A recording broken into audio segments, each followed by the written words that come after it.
సాక్షి అనుదిన మన్నా ద్వారా మీ అందరికీ శుభోదయం. నేటి యొక్క 3వ దిన పరిశుద్ధాత్మ అగ్ని సదస్సులు ఉదయం 10 గంటలకు ప్రారంభించబడుతుంది. ప్రతివారు సకాలంలో వచ్చి దేవుని యొక్క శక్తి పొందుకోవాల్సిందిగా కోరుకుంటున్నా. నేటి యొక్క వాగ్దానము కీర్తన 9వ సంకీర్తన 11వ వచనం. సియోను వాసి అయిన యెహోవాను కీర్తించుడి, ఆయన క్రియలను ప్రచురము చేయుడి. ప్రియకుమార కుమార్తె ఈ ఉదయకాల సమయంలో దేవుని యొక్క లేఖనము ఒక సూచనగా తెలియజేయబడుతుంది. ఏంటంటే ఆయనను కీర్తించుడి. చాలాసార్లు మన జీవన గమనములో మనం దేవుని దగ్గర నుంచి అనేకమైనవి ఆశిస్తూ ఉంటాం.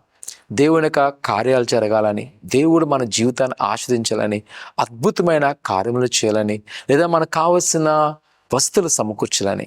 అయితే అవి పొందుకునే ముందంట దేవుని యొక్క వాక్యం చెప్తుంది, ఆయనను కీర్తించుడి, ఆ నామమును ప్రచురం చేయడి. అటు విధంగానే మనకు కలిగిన తరువాత కూడా ఆయనకు మనము కృతజ్ఞతాస్తుతులు చెల్లించవలసినది.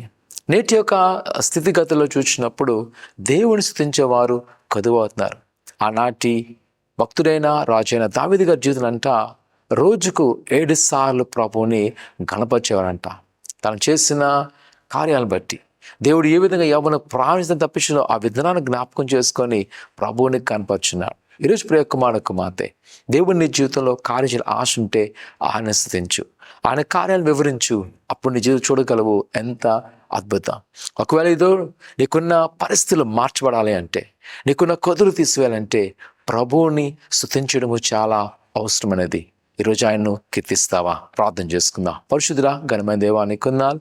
నీ బిడ్డలైన వారు మీ జ్ఞాపకం చేసుకొని, మరి ముఖ్యంగా నిన్ను స్తుతిస్తున్న వారిను మీరు హెచ్చింపచేయండి. దేవాన్ని కృప చూపించండి. వారి పట్ల నీ ఉద్దేశాలు సంపూర్ణంగా నెరవేర్చండి. నీ సన్నిధిలో ఏదైతే అడుగుతున్నారో వారు పొందుకుంటకు సహాయం చేసి నీ యొక్క దీవునితో నింపమని యేసునామమున అడుగుతున్నాం తండ్రి, ఆమేన్. ఆయన నమ్మకించండి.